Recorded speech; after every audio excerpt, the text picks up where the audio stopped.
I think you got to work with those intersections instead of run from them. You know what? I think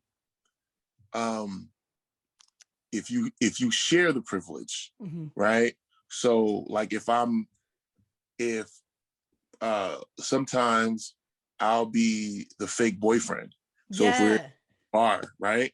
And a woman is like, you meet somebody and they're cool and they're like, oh, could you be my fake boyfriend? Because I don't really want to be harassed tonight. Now, she shouldn't need a fake boyfriend not to be harassed. She should be able to go to a bar and enjoy herself regardless. Yeah. You know what I mean? But if I can lend her my privilege so she can have a good time, then by all means. I love that. That gives me some really good words, which I'm going to do what every pastor or religious figure does, which is steal other smart people's words and use them. Well, I'm going to use that analogy of sharing the privilege. Hi, my name's leowt, and you have found your way to the Conversations podcast. Conversations exist to create spiritually minded conversations about life. We desire to create safe space for dialogue and community.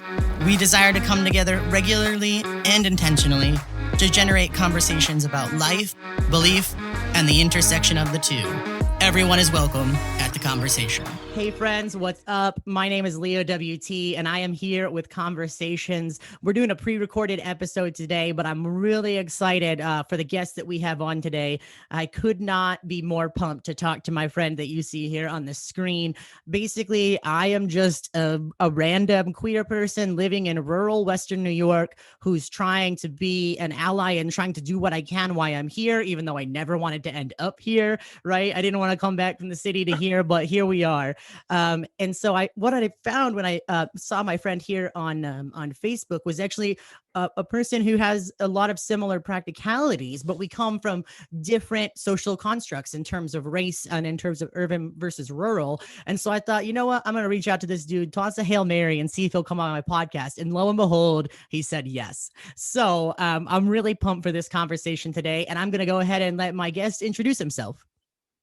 Hey, my name is Alexander Wright. I'm the founder of the African Heritage Food Co-op, as well as the owner of Blegacy Farms out in Franklinville, New York. And I'm sure we'll probably get into that a little bit more later on.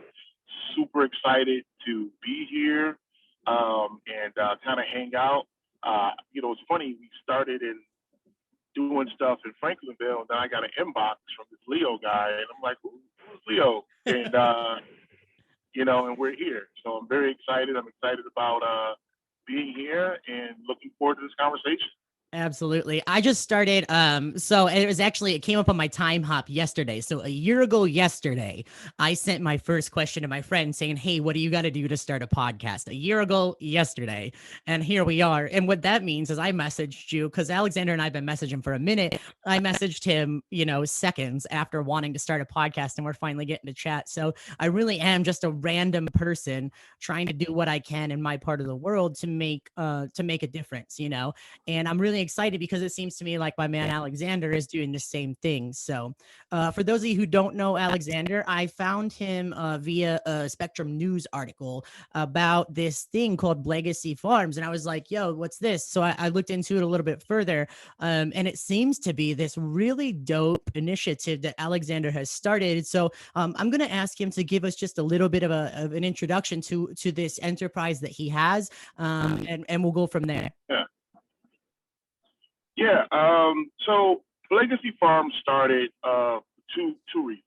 One, running a co-op, we spend a lot of money on produce. And we noticed that we were not spending that money with a lot of people who look like us. And it's important kind of for that to happen. When you're living in poverty, you need to figure out different ways to not be impoverished. Absolutely. Right? Absolutely. So Blegacy Farm is an opportunity for people to lease to own a 10,000 square foot plot and grow. And the food co-op, depending on what you grow, will purchase the products from those growers. So it's an opportunity for those who want to grow but don't know where to sell it, can't afford to buy land like outright, may not have good credit, so they can't get a loan, but there's an opportunity for them to come, rent this land out, and then after year 5, they can own it. And the reason we have a 5-year wait is because we're trying to create a community, right? One of the mistakes I made with the co-op is when I opened it, it's opened up to everybody. Hey, everybody come on out. And then you see people who don't really mean the vision any good. So you have to weed those folks out. And it's just very, very, very tough, because you think that when you want to do something that's good for the community and good for everybody, that everybody will like it and want to be on board. Yep. But there are people who will try to destroy it just to spite you.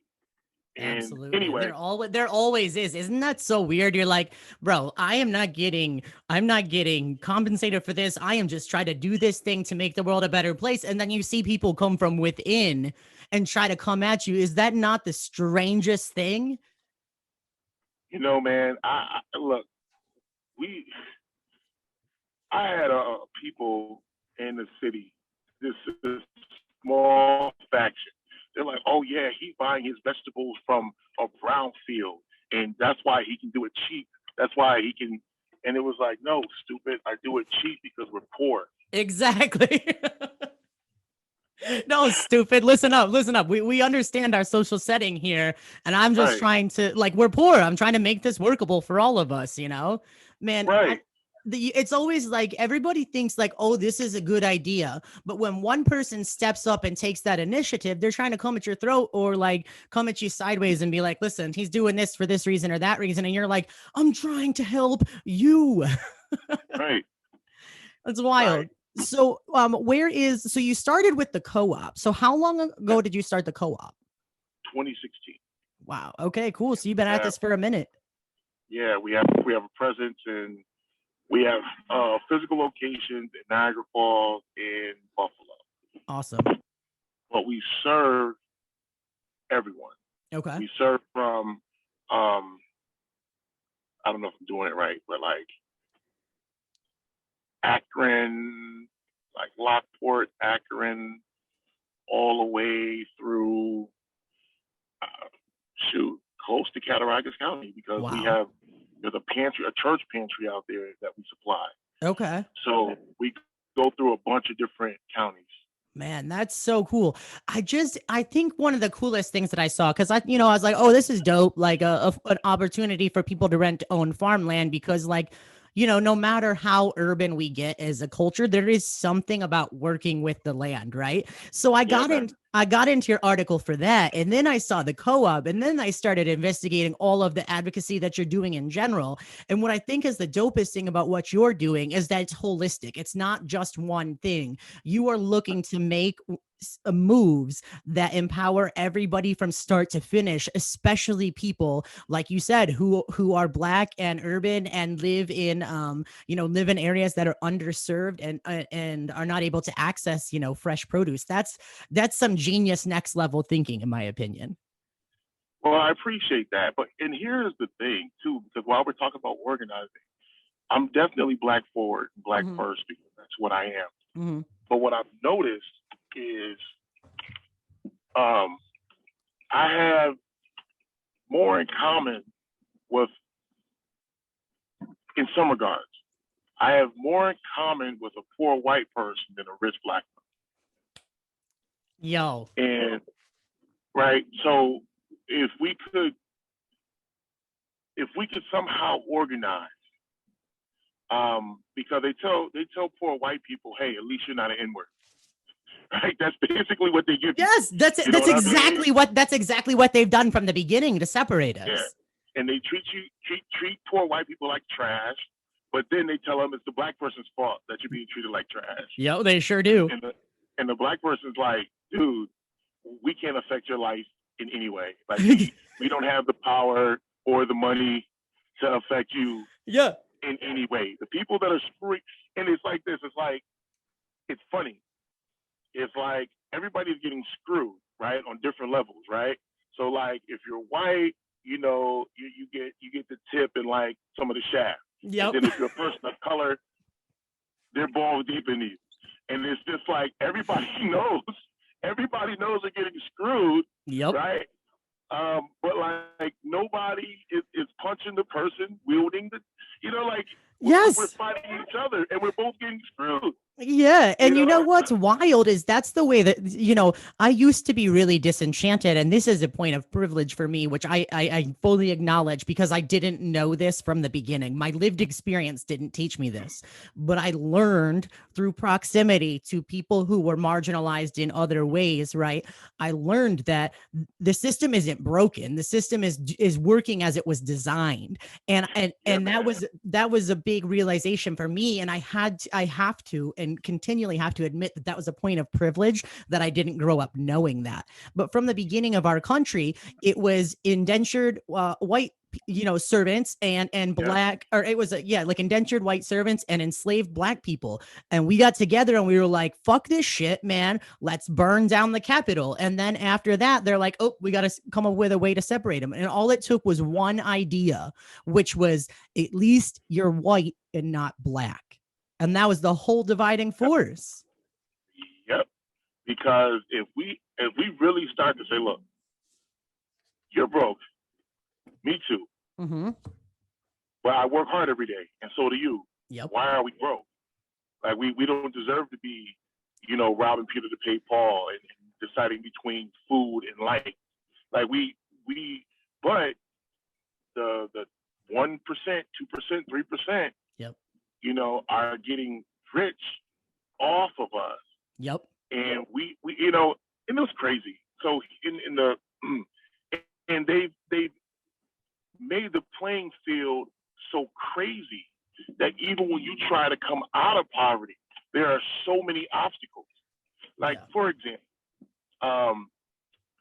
Black African American women, buy the most, like when it comes to like hair weaves, right? Mm-hmm. White women do it too, but like just per capita, right? Yep.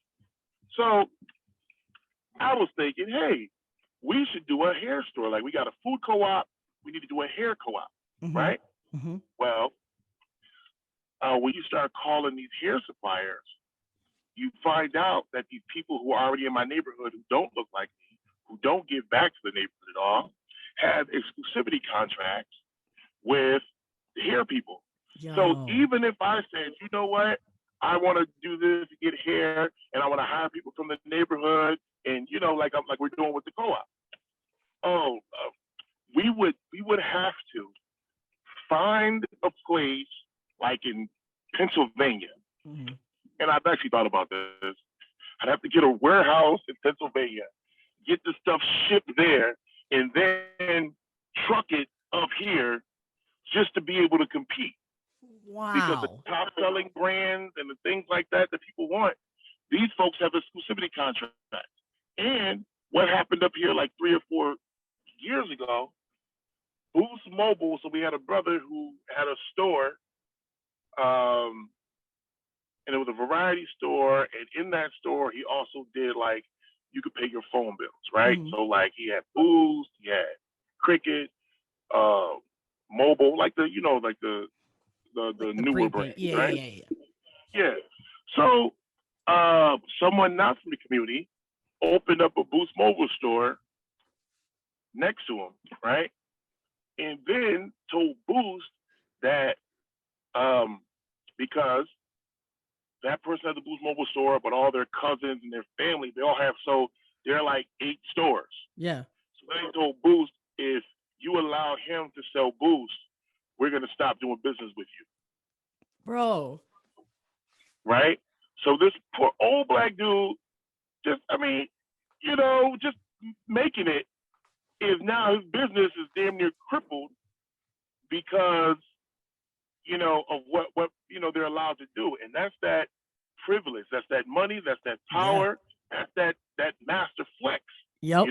Yeah. And, nah, man, it's, I keep trying to figure out what I am. Right. Because I'm not a communist. I'm not really a socialist, although I have social ideas. I'm not a pure capitalist, mm-hmm. for sure. Mm-hmm. not doing what I do. Right? So Right. I'm trying to figure out like what the hell my term is. I just feel like I'm an economic revolutionary. Yeah, no, I think that's really, I think you're really onto something when you pull on that thread, because so much of your work focuses on economic empowerment, which is huge. Because I've watched, oh man, there's a documentary by Killer Mike on Netflix. I'm almost positive you've seen it, but he was talking about how like when a dollar comes into the Black community, how quickly it then goes back out. And so it would seem to me that you're like a brother, and you're like, listen, how do I make this system that we're forced to live in not continually disenfranchise people who look like me?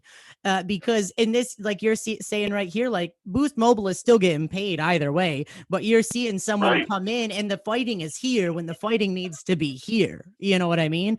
And I think you Right. really are. What I think is the most fascinating thing is you're almost like an economic justice worker from what I've seen. And I think that's incredibly fascinating because we live in a capitalist society. You can't just walk away from the chess table and expect to win the game, right? You have to have a Right. player, right? Yeah, and I get into arguments with, I guess, purists, Mm-hmm. if you want to call them that. And like, no, we're not going to replace white capitalism with black capitalism. We need communism, or we need socialism. We need, and I'm like, all of those uh, things have failed in their Yes. own respective ways. Yes. You know what I'm saying? Yep. So, and then people say, well, communism wasn't done right because capitalism isn't being done right.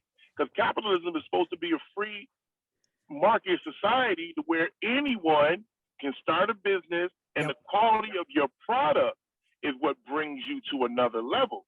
Yep. But that's not what happens. People Nope. start making money, and then they start doing things to make it difficult for other folks to compete.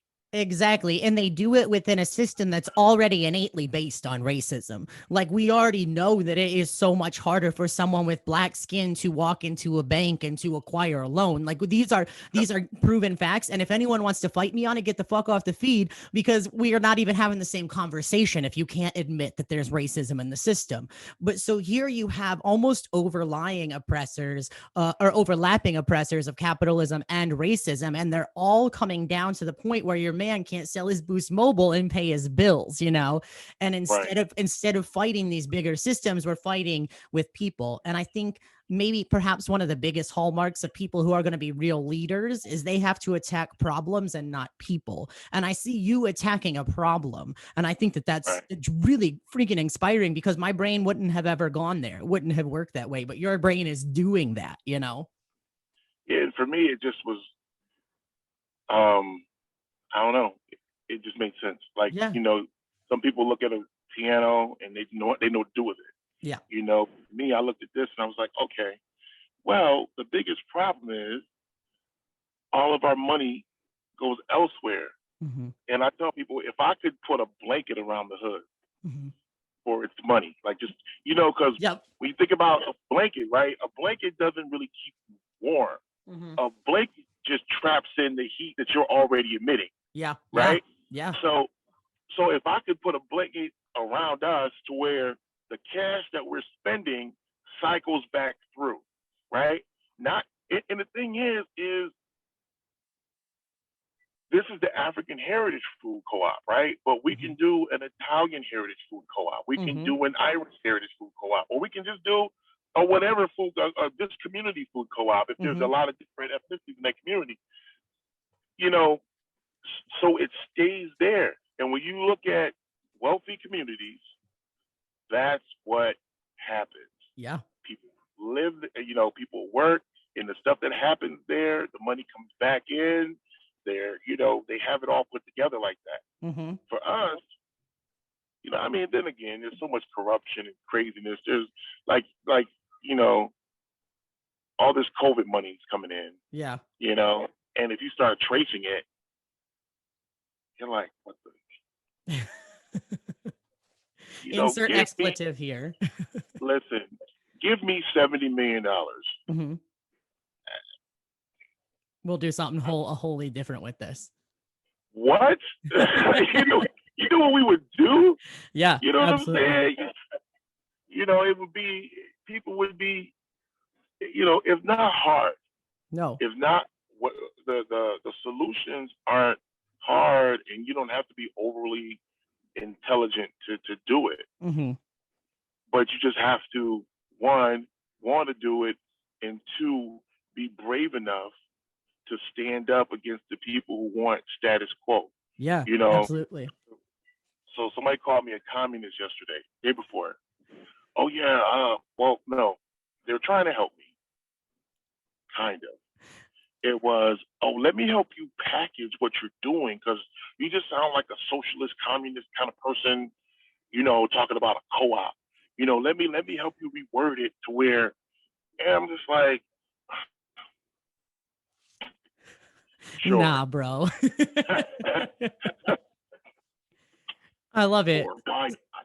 So it's almost like it's almost like you have this like economic colonization happening too, because in a poor community, you'll have different people from different communities come in and set up stores and invest in stuff because they're able to. They have the social and economic mobility to come into your literal hood, your literal space, right, and set up a business. And so they're coming in from outside, and then they're taking the money back outside, and you're just stuck there. They're spending, and it seems like you're really trying to flip that script economically and nutritionally, where you're trying to make that, instead of everything going right back out, you're trying to pour it into these areas that are in need of those resources. Yeah, and the war on poverty attacks everything but poverty. Yeah. Oh, let's do this because this affects poverty this way, and let's do that because that affects poverty this way. Why not put money in folks' pockets? Yeah. Like, why don't we? Why? Because that affects poverty directly. It sure does. What I'm saying? Yeah. But they don't want that, because with economic benefits, power. What in the world? Why? I don't understand why people play music that I have to hear in their car. Like, the music in my car is for me. Exactly. Can we keep this separated? Yeah, like, I need that. And it's like, I don't know, like, I used to take the bus, and people would get on with no headphones and play their music. Like, I don't need a live DJ. No, I do not. I hate that. I hate it so much. It's the worst. I want to change. Oh man, I missed that. Element of public transit when I lived in the city. You got someone, I can hear someone's entire conversation with their baby mama and how things are going wrong. I can hear someone's like their EP, right, all of it all at once. And I'm like, I'm just trying to get home. now, and here's the thing. And I'm thinking about doing this, but people want to get mad. Now, right, if you are on speakerphone, your conversation is now public. So I feel like I'm a part of this now. Yeah. Right? Yeah. So, no, Sheila, he lying. He's saying, Sheila, I can see his face right now. Now, if I did that, I'm the bad guy, right? Right, but it's public. It's in public space now. So who are you gonna come at? Right. But I love it. I'm not wrong. So tell me about why farming? Because I think someone recently called me out in the best kind of way, like a step up your game kind of way, because I referred to urban areas and well, actually not even just urban. I was referring to rural areas at first, but areas that are characterized by poverty, both rural and urban, in their proximity to supermarkets, right? I defined that with the use of the word food desert, but someone actually pointed out to me to use the word food desert is not fair because deserts are self-sustaining systems. So this is, food deserts aren't naturally occurring things. They're created by systems of poverty because, there are small towns in rural Pennsylvania and Western New York that don't have supermarkets, just as there are entire blocks of cities that don't have access to food markets. So tell me what got you into the food kind of justice aspect of the work that you do. Like, how did that rise up for you? Well, yeah, we call it food apartheid. Yes, yes, that's what they said. It was slipping my mind. You're 100% correct. Yep. But because and even more with the food deserts, yeah, they occur naturally. Mm-hmm. The the fact that you have all these people and no food for them, that's not a natural occurrence. That is counterintuitive. You have to do that on purpose, because typically when a whole bunch of people are gathered, one of the first things they need is, okay, let's get a market. Yep, absolutely. Food and water, primary basic concerns. Yeah. So for me, if they can control your food, they can control you. Yeah. My entire raison d'etre is autonomy. Mm-hmm. People being able to do what the hell they need to do for themselves and their families, that doesn't hurt other people, right? Mm-hmm. Mm-hmm. So if a person is queer, that has nothing to do with me. Mm-hmm. You know what I'm saying? Mm-hmm. Like, that's your life. Yeah. Right? And people want to burn down buildings and do stupid shit over something that doesn't even impact them mm-hmm. directly. Mm-hmm. You know what I mean? Or otherwise. You know what I'm saying? Whatever, your house is your business. Yep. And I feel that for, like, you know, I shouldn't have to ask a white person's permission to exist. Absolutely. 100%. You know what I mean? I shouldn't have to ask a white person's permission to start a business, to get a loan, but everything that I need, I have to go through a white person to get. Yeah. Right? For the most part. Yeah. And when you look at the history of white people and black people, that's not too positive. Right. You know? And not all, but just like the generally speaking. Yep, absolutely. Generally. Yep. Right? So that you can't go to the oppressor to not be oppressed. You have to, you know what I mean? Mm-hmm. Get your own shackles off. Yeah. So I know I needed to do something. When you look at what's killing African Americans more than, you know, homicide, because mm-hmm. that's not the major killer of African Americans, even though the media tries to tell you that. Always. It's health. Yeah. And more specifically, it's health related to eating. Mm-hmm. There's a quote in this show called Luke Cage I used to watch, and it said, the fork could kill you faster than a bullet. Mm-hmm. Mm-hmm. And when you look at hypertension, diabetes, stroke, heart attack, right? You look at what we were forced to eat in enslavement. Yeah. And and so there's that. So I know that we needed to eat better. We needed control of that stuff. Mm-hmm. Because here's what's even worse. You say, I go to the doctor, I find out I have diabetes. Now I need to eat different. I need to eat better, right? Mm-hmm. Okay. Where am I going to do that? Yeah. You know, I end up going to the corner store. If the corner store has fruits and vegetables, they're awful. Yeah. Right? They're expensive. Yep. Right? So now the chips, and the kids go in the store, chips are 50 cents. Yep. The apple's $1. Yep. Yep. I saw $1.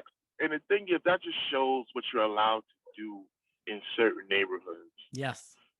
You couldn't have an apple that price unless it was like organic, came from Portugal, you know, just something.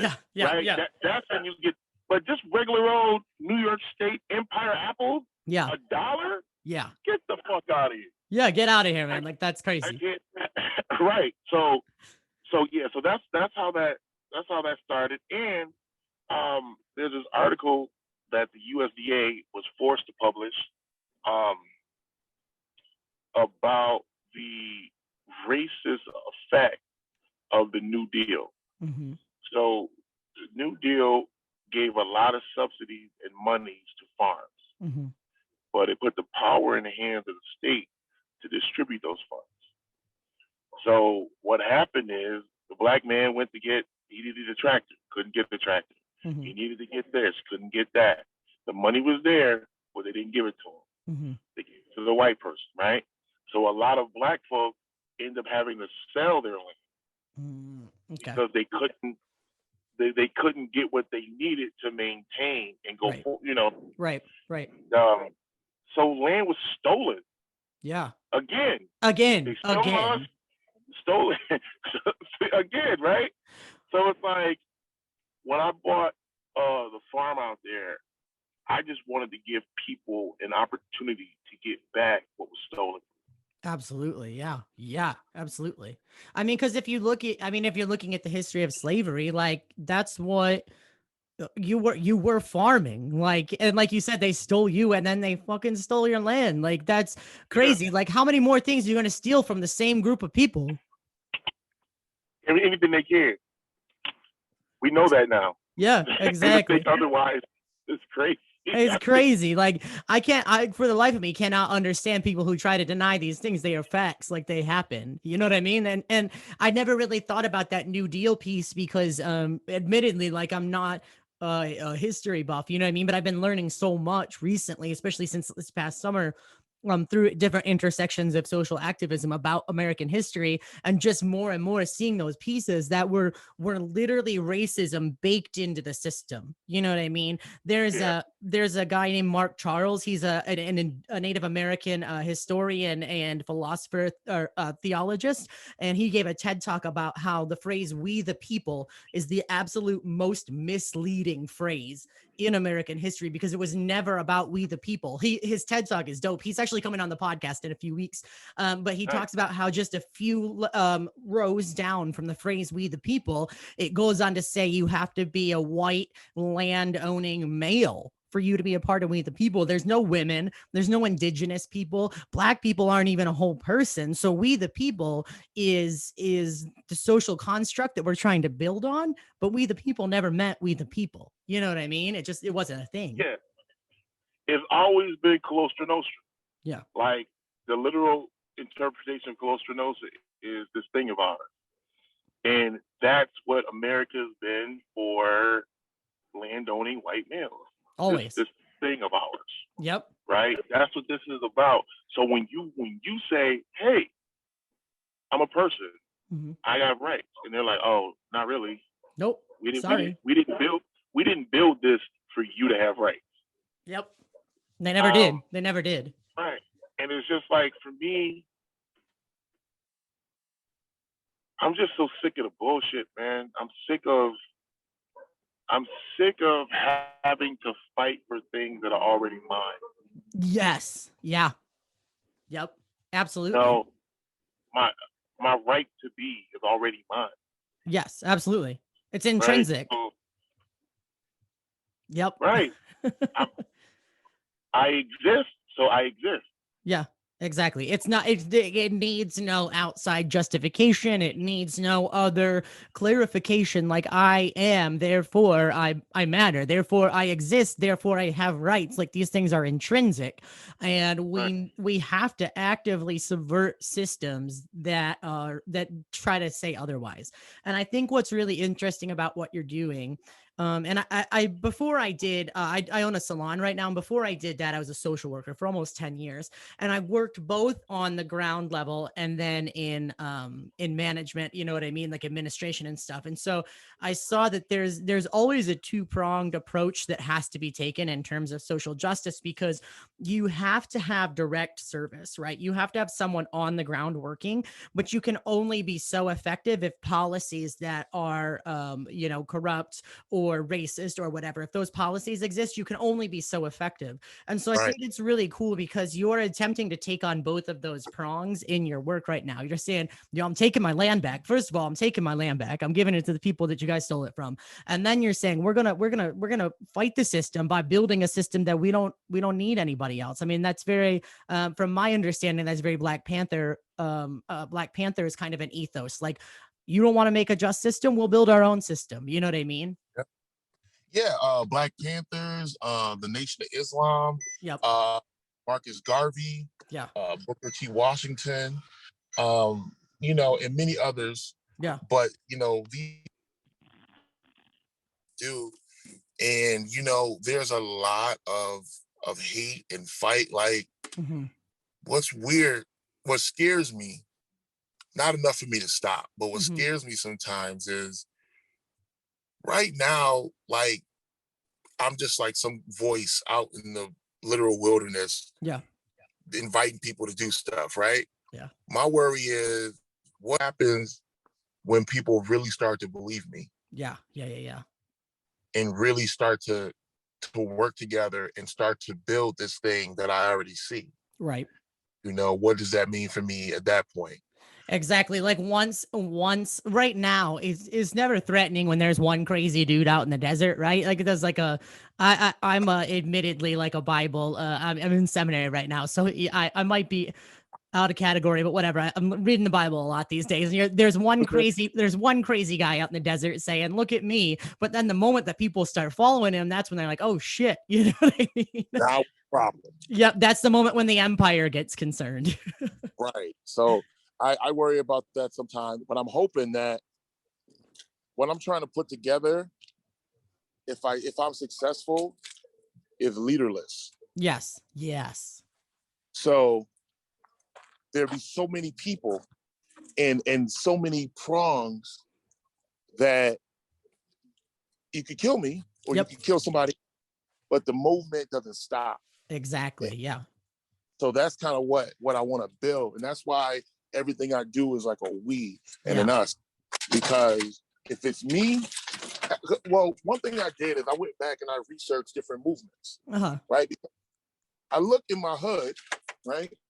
And I'm like, we've had some great leaders. Mm-hmm. Why the hell does the neighborhood still look like the neighborhood?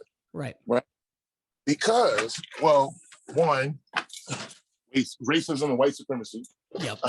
That's two, I guess. But beyond that, beyond those things, you have movements based on charismatic leaders, Mm-hmm.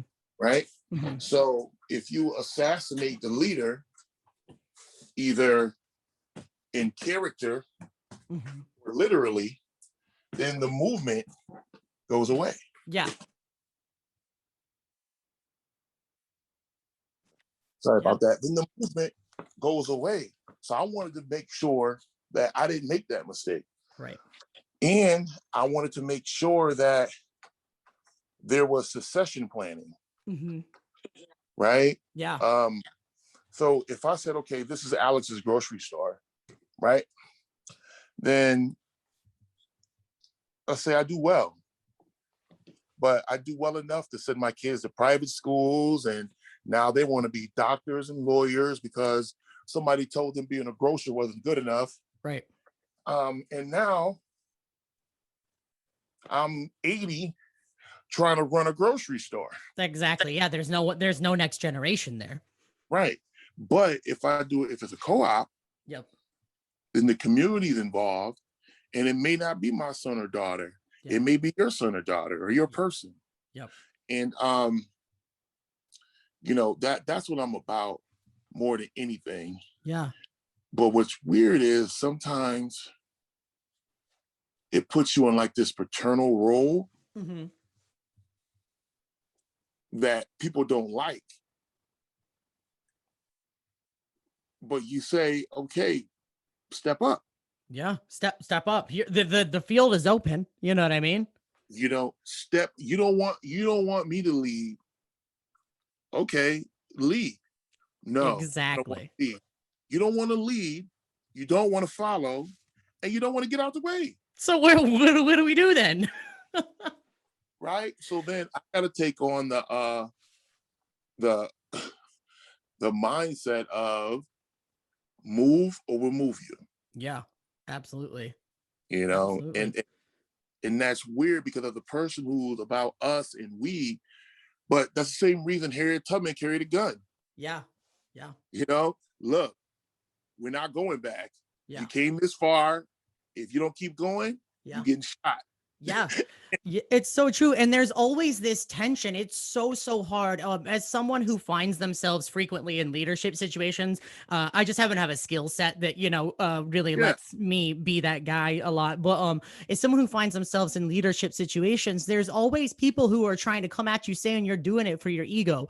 But really, if I was doing this for my ego, I would be doing something that made me a hell of a lot more money and left me with some physical safety. It is not an ego-based thing to be the person I am in the rural area that I am. It's not an ego-based thing for you to step up and be like, we need to move and we need to move together. So there's always this tension when you're in a sort of social justice or leadership role where it's like, it needs to be we, but if it's not going to be we, it's going to be me. And people, I think sometimes, like you said, they'll try to assassinate your character because of that. And it's not always people from the outside. Sometimes it's people from the inside, but like, we got to go forward, people. We have to. And if you can get those people to exert that same energy toward the movement, Yes. right?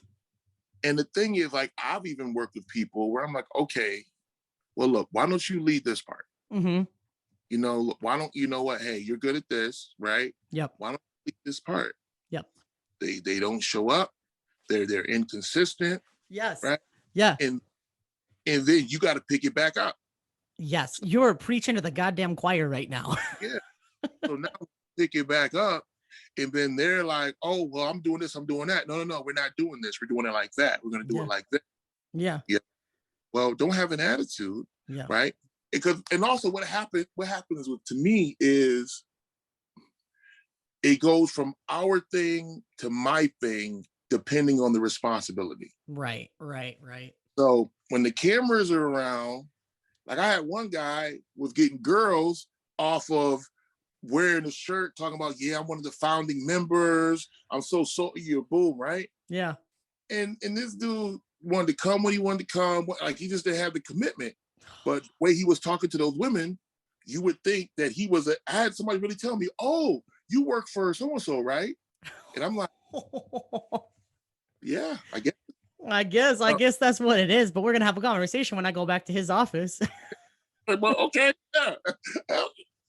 Yeah.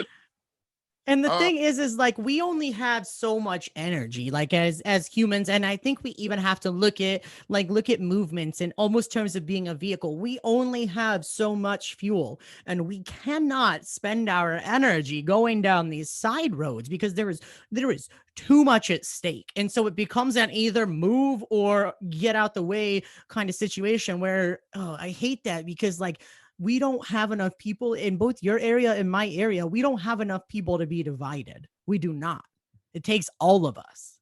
Right. Because the thing is because you're working with a smaller mass already, when 30% aren't in, that means a lot. That is huge. We're not General Motors where, okay, 10% is, whatever, but you still got a big ass 90% to work with. Yeah, exactly. But I think what I've learned is that you soldier on. Mm-hmm. I've had people jump on, jump off, mm-hmm. jump back on. And I say, okay, the train is moving, but I leave the door open. Yeah. Yep. I'm never going to say no to anybody, but please understand that I'm not going to pause. Like we're going down the track, Right. And you're not going to be in a position of leadership or a position of trust until I can trust you. Until you're consistent. So if you were here and then you dipped, you left. Yeah. When you come back, you don't come right back to where you were. Right. Now you got to, bag the vegetables. You can't be up here trying to make these decisions. Be here, consistent. And then it's funny because the one guy I had a problem with, he was a farmer. Like he liked to grow stuff. Mm-hmm. Told him, I was like, bro, stick with us. You know what I'm saying? I'm gonna set it up to where we have land and you can farm it, you can run it, mm-hmm. right? Mm-hmm. Now here I am, 22 acres. Yeah. You see what I'm saying? Yeah. And he would have been the man. Yeah. For the automated farm manager. He would, and this is, and neither unrelated. They're connected, but they're not through the same, business. Uh-huh. So he would have had it right now. Yeah. He would be, and I'm not a person who, if if I have somebody, like I throw people in front of the cameras. Yeah. So like, I do what I have to do, but if there's someone else, anybody else there, yeah, oh, bro, tell you, you're the farm manager. You do this. You do the interview. Yep. Let them know. Just make sure you hit these 3 points. But whatever you do after that, cool. Freelance. Yep. But it's just so weird. Well, you're not my daddy. You don't have to have a plan for me. You don't have a plan for you. So someone has to, and it might not be for you, but understand it's for this movement because I got more in it than there's more at stake than your ego. There's more in it at stake than my ego. So someone's got to just make sure the train is still rolling. You know what I mean? I think that's I really see that as a big issue that we have to overcome when we're trying to step into a leadership role. And like sometimes I'm not even trying to step in, like I'm gonna get pushed in or dragged in because I have a certain skill set. But like there needs to be a horizontal leadership. And I think that's one of the coolest things that I've seen from the Black Lives Matter movement, like the movement capital BLM, is they're very focused on that horizontal structure because like people are going to get tired too. Like sometimes it's not even going to be a moral thing. Like it's going to be Right. like I'm tired, but the movement has to still have juice left. You know what I mean? If I'm tired. And so I think that if we could somehow get people to check their egos at the door, now that's getting into some psychology and I'm not like trying to fuck with it, but if we could somehow build a system where we are in it for each other's skin as much as anything else, maybe that makes a difference, maybe it does. I think that the way we view selfishness is myopic. Mm-hmm. I think altruism is the truest form of selfishness. Okay. And the reason I say that is when things are better for those around you, mm-hmm. they can also be better and it enhances your life. This is true. Yeah. So if my neighbor is doing well, my neighbor is not robbing me. Yeah. Yeah. My neighbor not out there with a crack pipe, more than likely. Yep. My neighbor's not, right? When my neighbor has their own family, they have their own things and their health and wealth. And, when my neighbor has those things, they're not trying to steal mine. Right. They're not trying to, so if you have 20 guys at a bar and they have good jobs, right?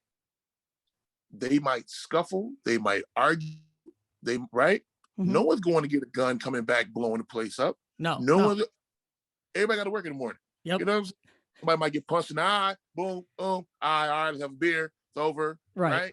But because you have lives, you have futures, you have something to lose, right? Yeah. But when you act like it's me, mine, and let everybody else fall to the wayside, right?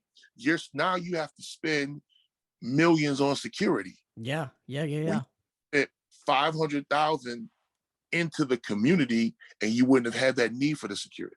Yeah, that's so true. I definitely remember back in one of my undergraduate classes where we talked about that idea, like, is there a true altruism? Because a lot of people say, like, I'm just doing this for other people, but deep down somewhere, like, you get something from being altruistic. And so maybe we just need to be admitting that and like realizing that by helping other people, I am helping myself, but by helping myself, I'm only helping myself.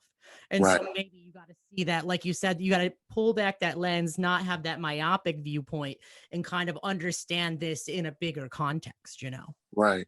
Yeah. And I agree. We have to. And once we start doing that, because here's the thing, we can't pretend that people don't look out for themselves, right? Right. It's a biological thing. It's self-preservation.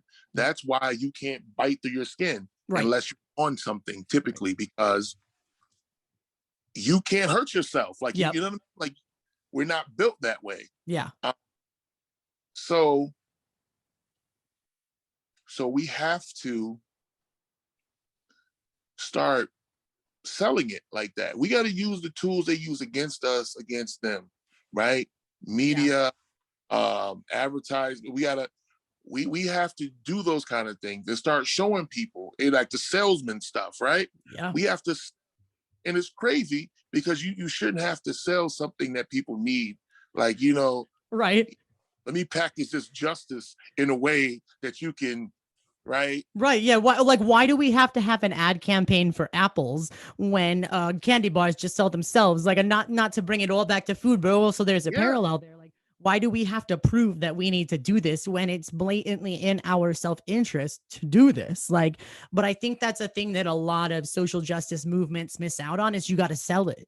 Like, you need your content producers, you need your social media marketers, you need your graphic designers. Like, I'll tell you right off the bat, I've been involved in a lot of nonprofits and stuff, but like my first thought when I see a bad website is like, I don't know if I should give my money to that group. You know what I mean? And so yeah, we have to help people understand that all of that like will help the movement, which will help them. And it's all connected. We got to tap into all those areas. And I think that's why intersectional social justice movements are so crucial, because we can't just do this little part. We need to do it all. And so we have to rely on other people in other communities to rise up, you know? yeah. And so I'm hoping that, you know, I meet more allies like yourself out in the rural areas, Yeah. and that we can build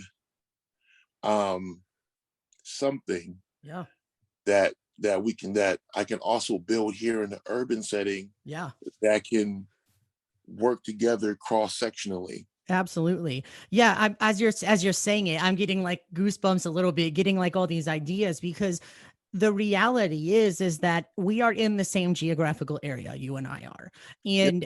And there's no reason that we couldn't be supporting each other in these various ways. You know what I mean? Like you said, even like you said with the hair supply stuff, like the first thing that came to my mind is my wife and I own a salon. So we're always looking for goods. We're always looking for different hair products, especially when it comes to African American hair products, because we can't get them here, but people come to us because they see that we're different than everybody else in our town, you know. And Right. there's so much important work to be done, especially in rural areas, because I think a lot of people spend time studying urban poverty, but what they don't realize is that in our area, and I would classify you as part of our region, right? Our region is fairly rural. Like you Yep. get 10 minutes outside Buffalo and it's like crazy. We Yeah. have to, as social justice workers, we have to do the work of building connections across, you know, geographic boundaries, because that's one of our biggest barriers, I think, to overcoming poverty is some of our environmental barriers, you know? Yeah. And I really think that the movement, as I see it, I think you work a lot in the city. Mm-hmm. I think the city work, there's a lot of just deep entrenched old boys Yeah. network, right? Yes, We've been absolutely. we've been trying to fight this in the city for like decades. Forever. Yeah. Yep. You know, I think that, you know, if you get 100 people to move out in a rural area, you know, and contribute to that area economically, Yep. socially, you have a better chance of creating something. And not that there's not old boys network in rural areas, Right. because we are, Right. uh, Right. but it becomes a numbers game. Exactly. We had, so like for our first protest that we had here in town, which was just largely spontaneous, and it coalesced because of the national media attention, right? Like no one in town could have organized it as a single entity and got the turnout that we did. It was because it was trending nationally. But we had 300 people at the first rally that we had. 300 people. Now get this is about to blow your mind, right? If you look at the demographics, 300 people was the same margin of votes that decided our last mayoral election in Olean. What the fuck? Like if you could get 300 people solid in a rural area, you can make a difference, you know? And, Yeah. and that is incredibly true. And there are entrenched systems, but like you said, there's a little bit of a numbers game that comes into play. So maybe we make some smart investments in rural America and we realize that rural America is America, you know? Right. And could you imagine, like, if you come out there and you have like people, like, say, like dope people who are already in the fight, who Yep. live out, Yep. and then you come out there and you bring 200-300 people, join that fight, Yep. right? Now, you know, everybody has to listen, Yep. because, oh, well, you won't be mayor. You won't be mayor. Exactly. You don't want to hear? Oh, that's cool. we'll replace you. Exactly. You know what I'm saying? See you later. And Right. much in the same way, like if people from only and thinking just of our racial breakdown, you know, most people who come to our shit are white because just by the demographics, even if we got every black person in town to come, there'd still be more white people, you know what I'm saying? But there is a chance there too to lend some intersectional privilege, I think, to movements too, and come in and stand behind someone like yourself, not in front of, but behind someone like yourself and be like, we fucking see you. Right. And I think there's a moment there where I don't think privilege is always bad, but I think not acknowledging it is. And there's a really cool dude in our town. His name's Mike, and he runs a nonprofit in town, and he is your token white guy, but he is the most aware and helpful white guy. And he's actually, when a brick went through my business's window, he came to me and he said, I will go to the police station with you because I am a token cis straight white guy.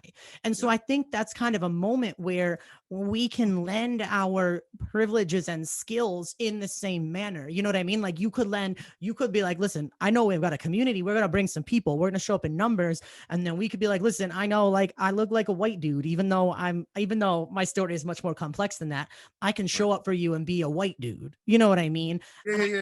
I think you got to work with those intersections instead of run from them.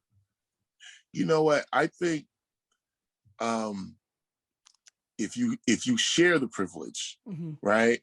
So like if sometimes I'll be the fake boyfriend. So if we're at a bar, right? And you know, a woman is like, you know, you meet somebody and they're cool and they're like, oh, could you be my fake boyfriend because I don't really want to be harassed tonight. Now, she shouldn't need a fake boyfriend not to be harassed. She should be able to go to a bar and enjoy herself regardless. Yeah. You know what I mean?